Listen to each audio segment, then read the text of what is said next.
नमस्कार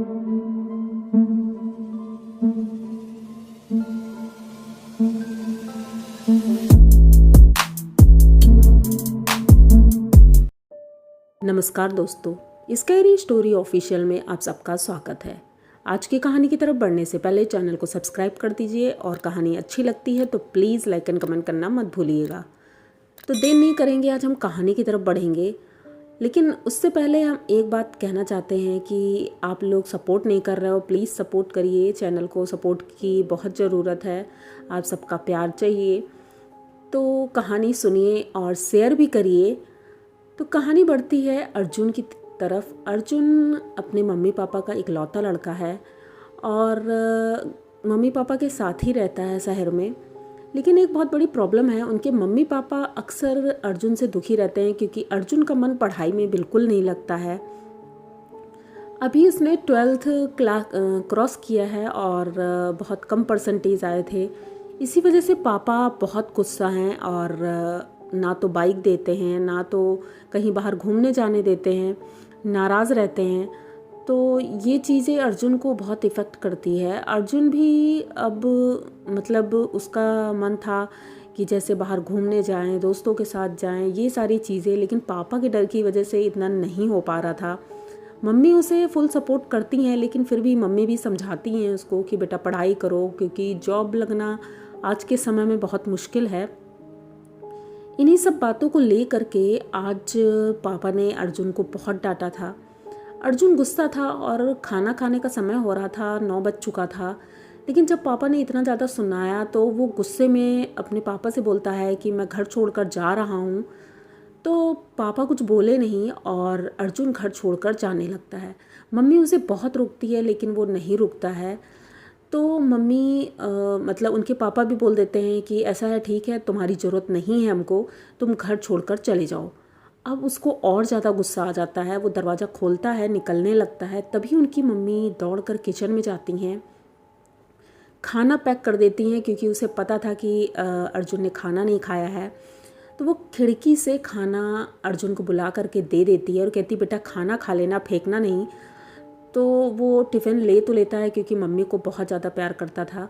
टिफ़िन ले करके घर से निकलता है। अब मम्मी तो उनकी बहुत परेशान खिड़की पे खड़े खड़े देख रही थी कि मेरा बेटा पैदल जा रहा है, अब पता नहीं कहाँ जाएगा। तभी उनको याद आता है कि उसका फ़ोन घर पर ही रह गया है। तो वो तुरंत उसके फ़ोन को चेक करती हैं, उसके दोस्तों को फ़ोन करती हैं और धीरे से बताती हैं कि बाप बेटे में लड़ाई हो गई है और वो घर छोड़कर निकल गया है, प्लीज़ तुम लोग उसकी हेल्प करो। तो उसके दोस्त खैर बहुत अच्छे थे, वो तुरंत अपनी बाइक से उनके घर के पास आते हैं। तो रास्ते में ही अर्जुन मिल जाता है उनको। तो वो लोग अर्जुन को अपनी गाड़ी में बिठालते हैं। पहले तो वो बैठ नहीं रहा था, लेकिन जब वो लोग ज़बरदस्ती करते हैं तो बैठ जाते हैं। पूछता है कि तुम लोगों को किसने बताया कि मैं यहाँ पर हूँ। तो वो लोग बताते नहीं हैं क्योंकि मम्मी ने मना किया था। वो कहते हैं अरे मैं तो ऐसे ही वर्क लेने आया था, थोड़ा काम था, ये वो, मतलब बहाने कुछ भी मार के वो लोग चल देते हैं। उसके हाथ में टिफ़िन देखते हैं तो उसके दोस्त बोलते हैं कि अरे तुम टिफ़िन लेके आए हो। तो कहता हाँ मम्मी ने दे दिया था। तो कहते चलो ठीक है, अच्छा कहीं बैठ कर खाना खाएंगे। वो कहता नहीं मुझे खाना नहीं खाना है, खाना फेंक दो। कहता अरे नहीं, मम्मी ने इतने प्यार से दिया है तो खाना खा लो। अब उसके 2 दोस्त थे, अमित और अजय, वो दोनों बाइक में बैठालते हैं इसको और तीनों निकल पड़ते हैं वहाँ से। कहते ठीक है हम लोग चलो दूर चलते हैं वहाँ से। तो ये लोग काफ़ी दूर निकल जाते हैं हाईवे की तरफ और वहाँ एकदम सन्नाटा था। एक पेड़ था बहुत बड़ा सा, उसका नाम नहीं लूँगी, लेकिन उस पेड़ के नीचे ये बैठते हैं और कहते हैं चलो यहाँ पर बैठ के खाना खा लेते हैं, उसके बाद आगे चलेंगे। तो अर्जुन का मन नहीं था, लेकिन अब बॉक्स खोलते हैं। जैसे ही बॉक्स खोलते हैं बगल से उन्हें दिखाई पड़ता है एक औरत आ रही है। वो औरत कुछ मतलब पैरों से लंगड़ा के चल रही है। वो इन लोगों से कुछ मांग रही थी, लेकिन अर्जुन बहुत ज़्यादा गुस्से में था तो उसने मना कर दिया।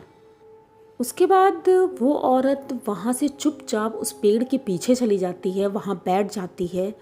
अब ये लोग टिफ़िन खोलते हैं और खाना खाना शुरू करते हैं। जैसे ही पहला कौरा उठाते हैं पीछे से रोने की आवाज़ आती है। अब ये पीछे देखते हैं तो उसे लगता है कि वो औरत शायद रो रही है। तो अर्जुन को अब दया आ जाती है कि शायद वो भूखी रही होगी इसलिए रो रही है। तो वो एक रोटी उठाता है और उसमें थोड़ी सब्जी रखता है और एक लड्डू था, वो लड्डू रखता है और लेकर चल देता है। जैसे ही वो पेड़ के पीछे जाता है, सोचता है उसको दे देंगे, तो देखता है वहाँ 3 औरतें और बैठी हैं और चारों बैठकर रो रही हैं। मतलब अभी तो एक ही थी और अब ये 4 औरतें। तो उसने सोचा कि मतलब एक रोटी में इनका होगा क्या। ये दोबारा जाता है, अपना टिफ़िन उठाता है और लेकर चल देता है। जब वहाँ पहुँचता है तो वहाँ देखता है वहाँ कोई नहीं है। मतलब इतनी जल्दी कोई कैसे जा सकता है, ये बहुत अजीब था। ये आकर तुरंत अपने दोस्तों को बताता है। उसके दोस्त कहते हैं कहाँ जा रहे थे तुम।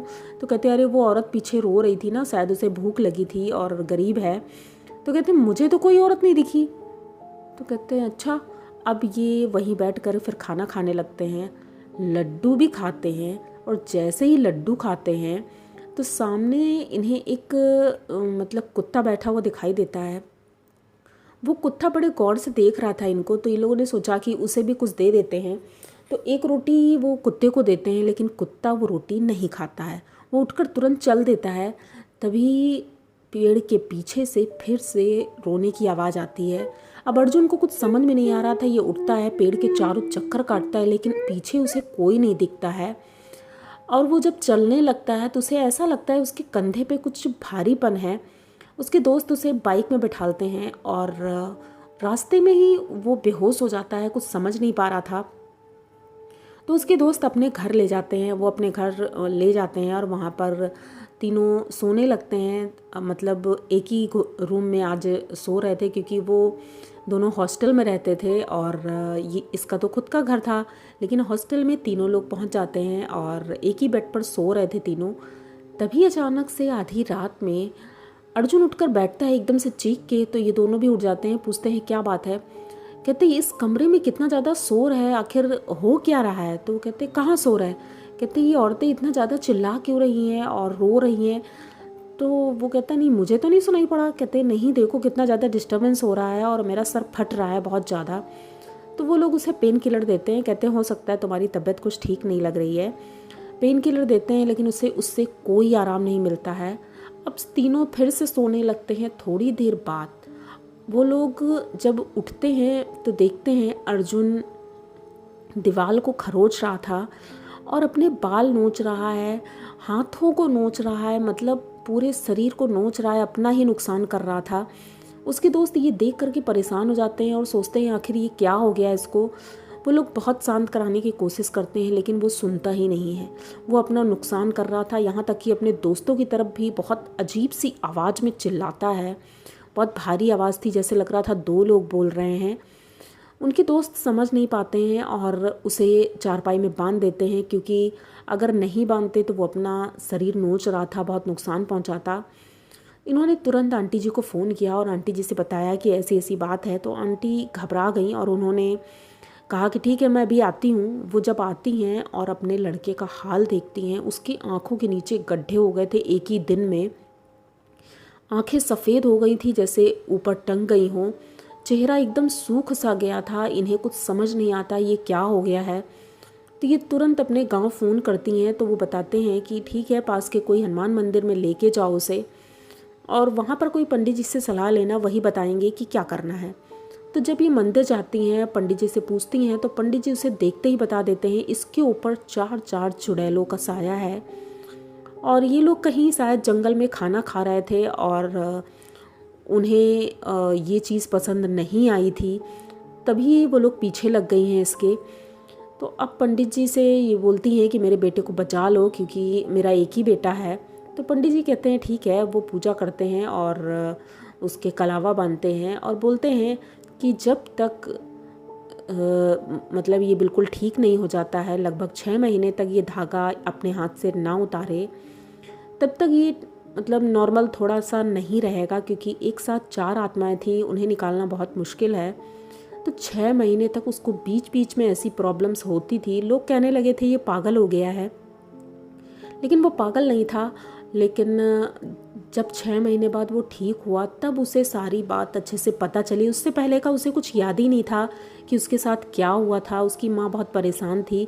अभी तो उसके पापा भी बहुत परेशान थे कि आखिर मेरी गलती की वजह से आज मेरा बेटा ऐसे हो गया है। तो फ़िलहाल तो अर्जुन ठीक है और उसको दोस्तों ने बहुत हेल्प की थी उसकी, तो ऐसे दोस्त भी बहुत कम मिलते हैं। तो आपको अर्जुन की कहानी कैसी लगी? अगर अच्छी लगी हो तो प्लीज़ चैनल को सब्सक्राइब करिए, लाइक कमेंट करिए, शेयर करिए और बने रहिए हमारे साथ। मिलते हैं फिर किसी नई कहानी में, तब तक के लिए डरते रहिए।